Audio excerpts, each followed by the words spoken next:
What's going on, guys? It's Justin from the Film and Everything podcast. Welcome. It's just me today. We got Josh didn't get to watch Euphoria. He's been watching some other stuff for the show, but I'm really excited today. I wanted to talk with you guys. I did a poll on Instagram. I've been getting a lot of recommendations and suggestions for this show to watch it, to check it out, and I've heard really good things about this show. So I wasn't.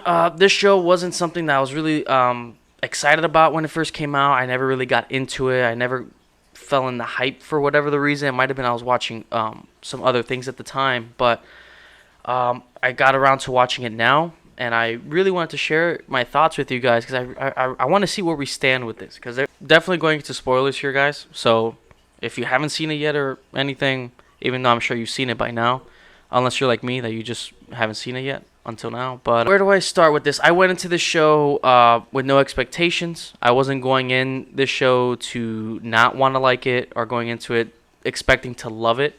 I've heard a lot of noise around me about the show.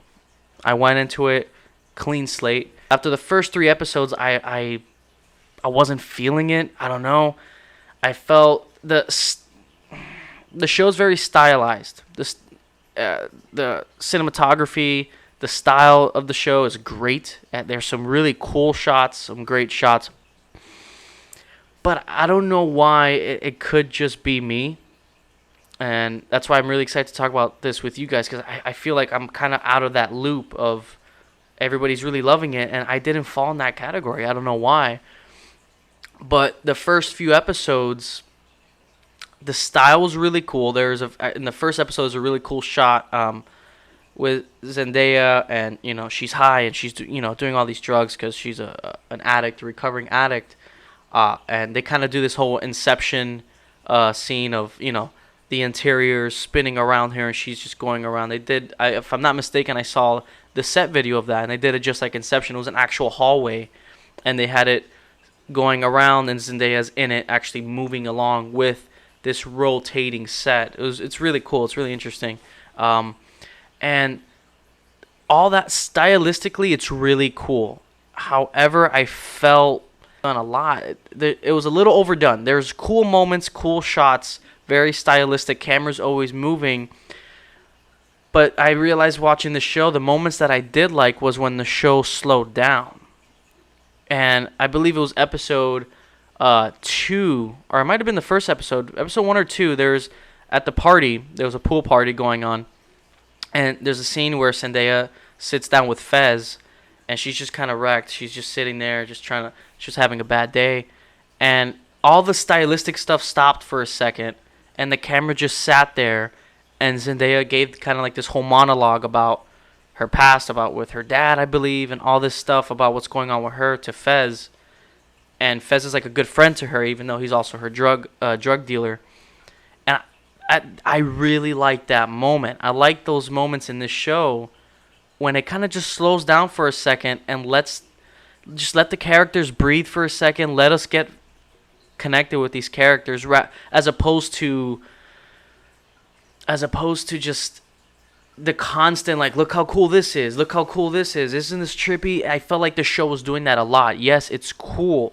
There's a lot of cool moments in it when certain characters are under the influence, they're on drugs or whatever they may be doing. I believe they do even Molly in some points, and all these pills. There's great, really cool shots of that and their experience with that. That's really cool. It's very psychedelic in a way. It's awesome. That was cool. However, it felt like they just wanted to keep that the whole show, at least for me in the first half, where there could be a normal scene with 2 characters walking in a mall, and the camera's just still moving and moving this way and moving back into a close-up and then moving back and moving. It was like all over the place. And these 2 characters are just having conversation walking down the mall. And that felt really distracting to me. That was one of the main things that I felt like the show needed to just, for moments, just kind of stop for a second. Yet we understand the tone, but just stop for a second and let these characters just breathe. And I felt like when it was just a week, let me just feel these characters out. And there is moments of that. With Zendaya, for example, or moments with her and Fez, where we just get that. and it connects you more with the characters, and I really appreciated those moments. It was just that was one flaw that I had with the show, that in the first half I wasn't really into it, and I wasn't a big fan of Zendaya's character here, and don't get me wrong, Zendaya does great in this show. The second half of the show, she is really good. I mean, she is like, I loved her character in the second half. I'm starting with the first half and going to the second half because I feel like that's important. It just felt like if they did a Mary Jane's, like if Mary Jane and Spider-Man broke up with Peter Parker and she went down this really dark hole of just drugs and becoming an addict, I felt like this would be the spin-off show. And because that's how similar her character seemed to as Mary Jane and Spider-Man. I didn't like Mary Jane and Spider-Man. So I felt like I was just watching that again. Maybe if I saw the show before seeing Spider-Man, maybe I would feel different. I don't know. But I felt like, it's Zendaya playing like Zendaya again, you know? I wasn't a big fan of her voiceovers. I felt like the voiceovers actually took a lot out of, again, intense moments. There was a scene when she's at Fez's house, and Fez's drug dealer, his supplier, comes in. It's a very intense scene, and the supplier basically makes her try this really intense drug on his knife, and it's very intimidating. It's a very tense scene, and then they kind of mess it up with a voiceover of Zendaya being like saying a joke. Like they kind of just undermine the scene just to be like, hey, look, don't forget the show is funny and quirky, and here's my voiceover being funny. I was like, no, like. That kind of took me back because that scene was so intense. I would have let the show. It's one of those examples of just let us be with the characters for a second, and voiceovers worked for the most part.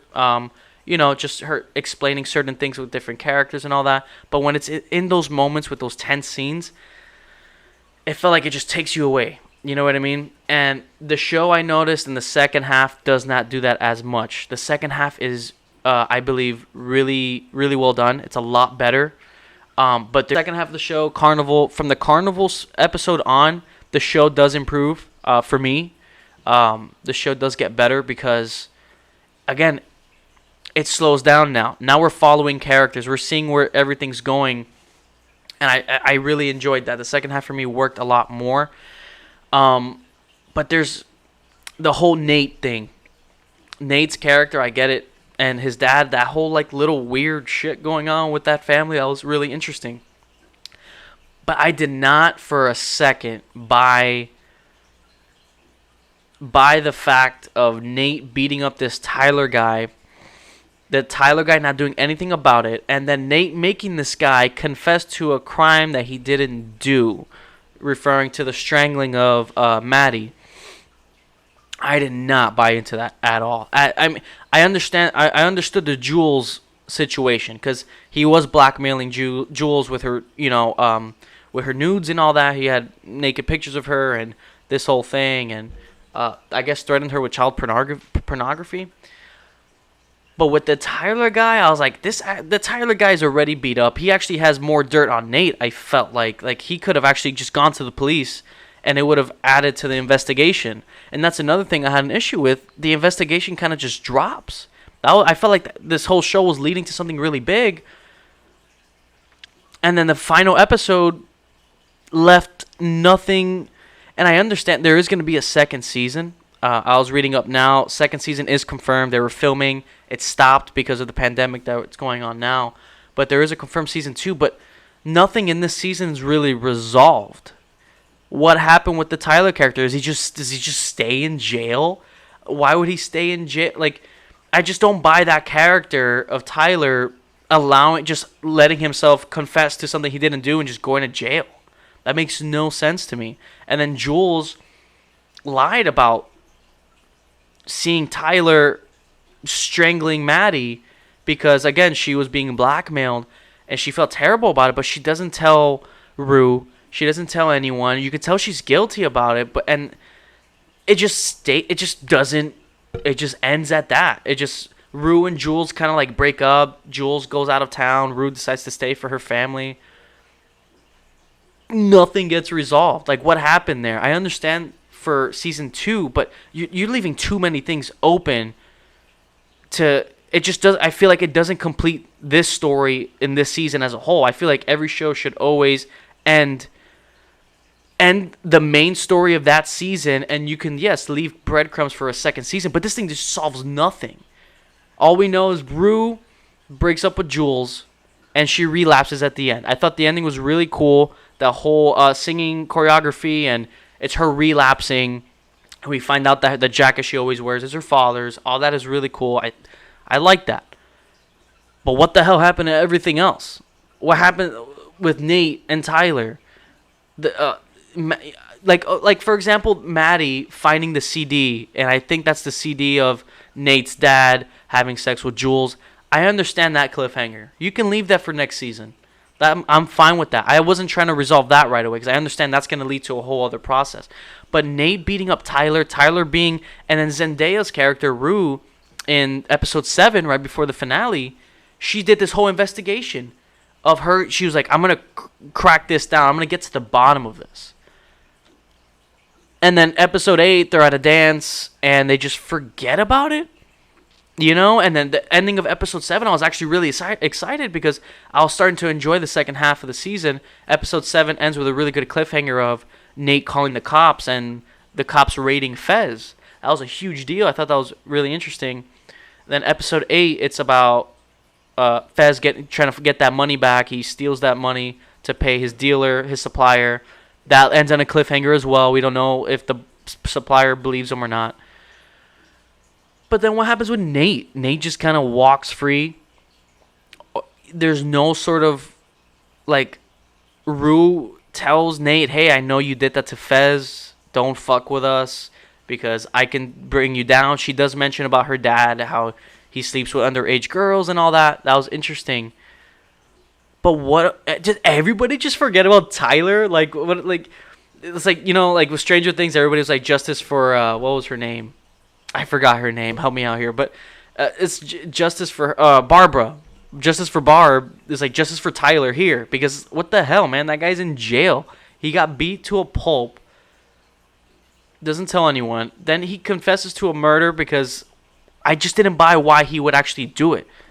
I feel like it was just so illogical. I feel like he could have just gone to the police and been like, hey, this guy's fucking telling me this. And just like do some. It's just, if the whole town knows about what he did, what Nate did, and he strangled his girlfriend, he could have just been like, hey, actually, at that party that I was at, I had sex with his ex-girlfriend at the time, and she wanted to get him jealous. That's why she told me to have sex with her. And there's video of it. She told me that. They had a toxic relationship. He got really mad. He made a scene. There's witnesses at that party of him making a scene and actually attacking Jules. That's all evidence that he could have retaliated with. And instead he's just like, okay, man, don't hurt me again. I'll confess and go to jail for abusing a woman. Come on. I couldn't buy that. Jules lying about it, fine. He had some like blackmail on her, and Jules's character, she was still very innocent minded. She was kind of weak with that, and she wasn't sure what to do. I understand that because the image it would bring on her. But Tyler, come on, man. Yeah, that left me a little upset. Because that storyline was actually starting to pick up. And with that being said, I did like the ending. If everything else things were actually resolved, I would have liked the ending more. But I thought the ending of her relapsing and how they handled that was actually really cool.